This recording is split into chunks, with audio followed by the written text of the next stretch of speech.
Boker Tov, je suis très heureux, avec l'aide de Dieu, on va pouvoir commencer, enfin, si on peut dire, dans les mots de la Tfila, à essayer de s'approfondir sur le texte de la Tfila dans le Sidour.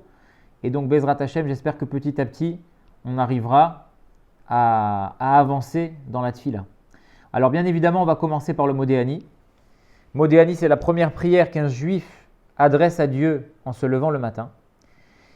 Et je vous le dis tout de suite, Modéani, c'est une phrase, mais en réalité, c'est très, très, très profond. On pourrait se dire dans le Modéani, il y a plein de choses qui nous laissent penser que Modéani, c'est quelque chose de bon, quelque chose de simple.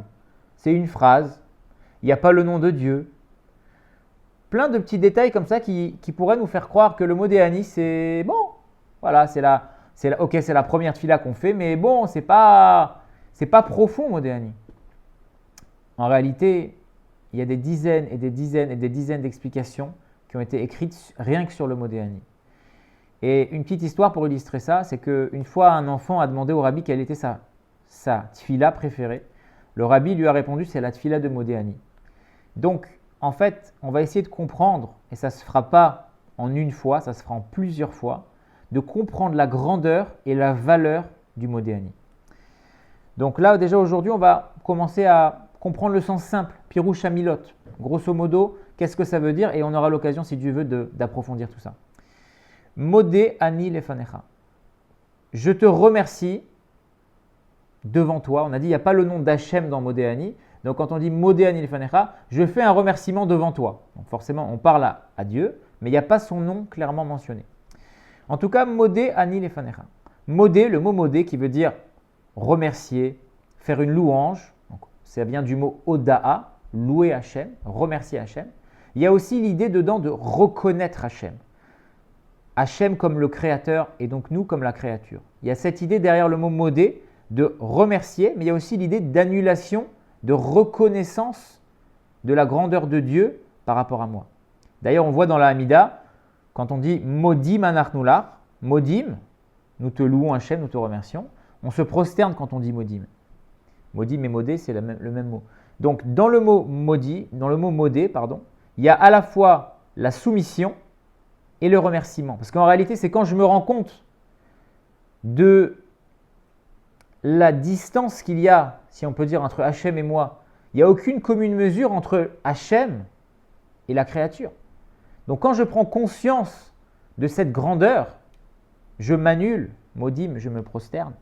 À ce moment-là, je remercie Hachem, je fais des louanges à Hachem parce que je me rends compte que tout ce que j'ai, en réalité, c'est un cadeau.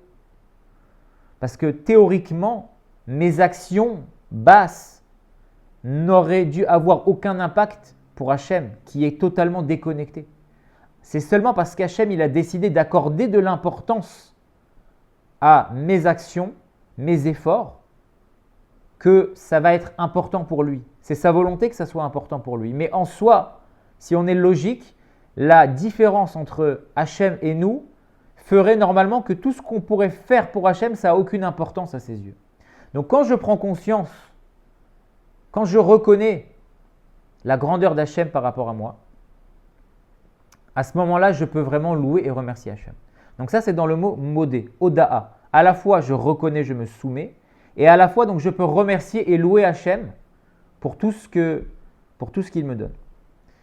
Pareil, on dit modé ani. On fait passer le modé avant le ani, avant le je. C'est encore une fois cette notion que d'abord, entre guillemets, je remercie et après je parle de moi. Sous-entendu, d'abord je m'annule, je fais passer le ani en deuxième position du modé ani, ani, le je est en deuxième. Et ensuite, c'est comme ça que je peux vraiment remercier Hachem. Donc modé ani lefanecha. Je suis reconnaissant, je te remercie devant toi, donc Hachem. Meler chai vekaya, le roi qui est vivant et qui est éternel.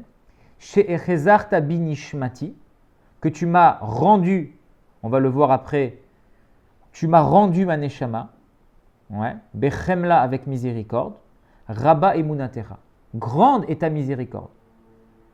She'echezarta bi nishmati bechemla, tu m'as rendu ma neshama avec miséricorde, virgule, rabba emunatecha, grande elle est ta emuna Hachem.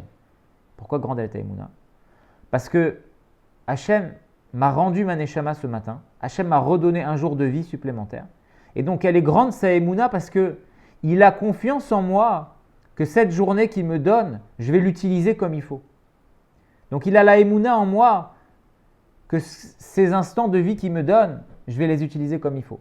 Parce qu'en réalité, on nous explique que la tfila de Modéani, c'est la première de la journée. Elle est liée avec la dernière tfila de la veille.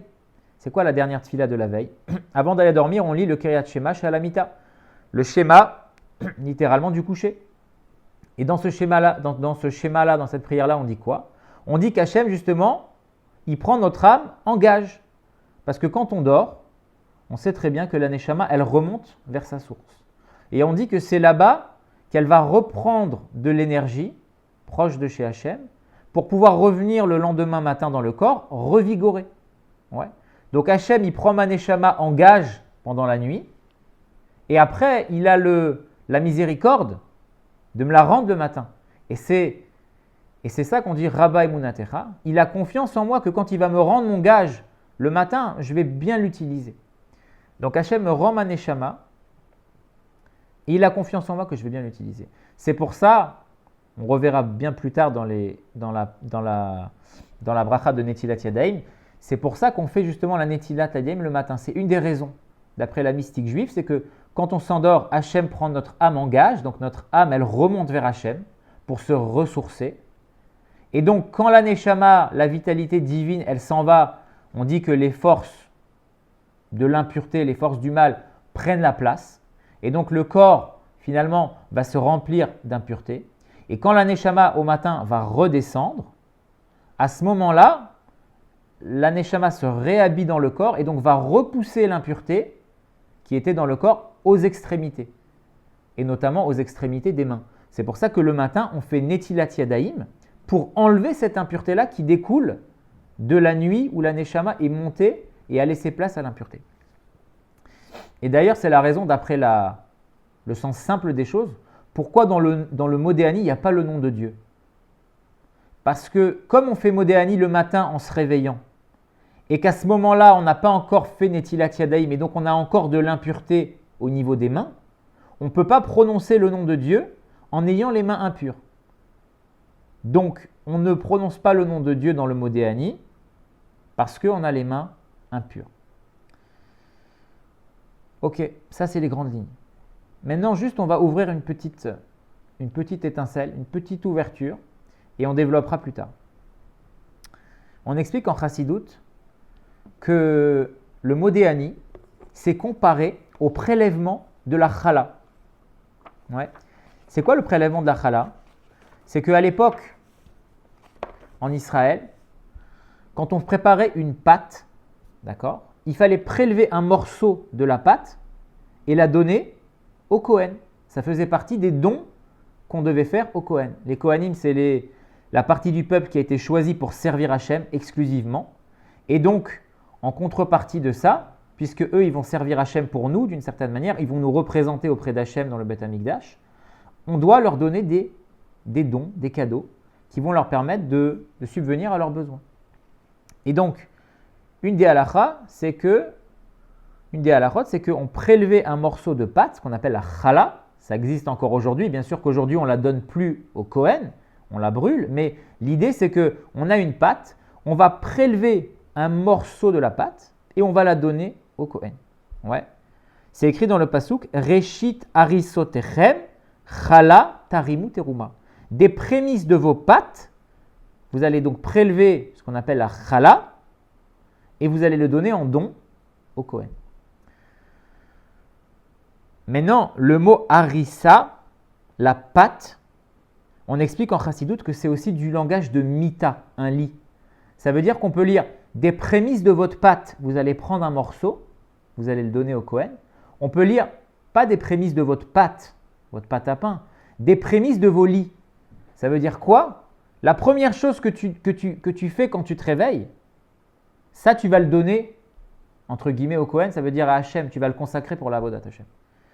Donc de la même manière que quand on prélève une pâte pour le Kohen, le Modéani, c'est un peu la même chose. On va prélever les prémices de sa journée, on vient de se lever, on est encore au lit, on n'a même pas encore lavé les mains, on prélève une prémisse de sa journée pour le donner à Hachem.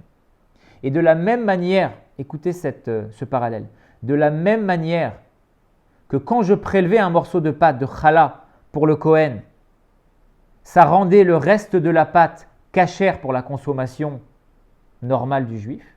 De la même manière, quand je prélève spirituellement le début de ma journée pour Hachem en disant le mot Déani, ça va rendre le reste de la journée cachère.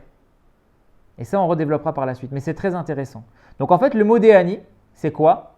À l'image de la challah des prémices qu'on prélevait pour le Kohen, c'est je prélève, si on peut dire, ma première pensée, ma première parole et ma première action du jour, je les prélève pour Hachem. Je prends sur moi le joug divin. La première chose que je fais, c'est ça. Et grâce à ça, ça va rendre le reste de ma journée totalement différent. Donc voilà, ça c'est la première idée. On a vu un peu Modéani dans les grandes lignes. Et donc Bezrat Hachem, avec l'aide de Dieu, on va approfondir cette notion et on va la développer Bezrat Hachem lors des prochains shiurim. À très bientôt et une très bonne journée.